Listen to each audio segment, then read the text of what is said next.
زمانی که اعصاب ندارید کل دنیا براتون جوک میگه.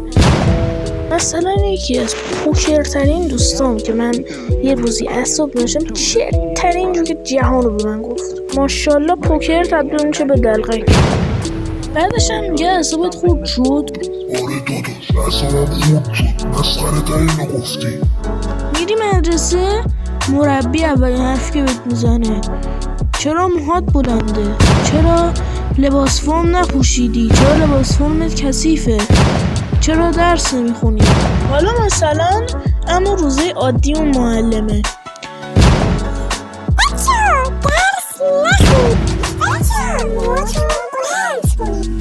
بچه پینه ازم باشید. ولی روزه عادی اون دوست جوری پوکر میشه، اون معلم جوری بهت گیر نمیده که دوست داری بهت گیر بده.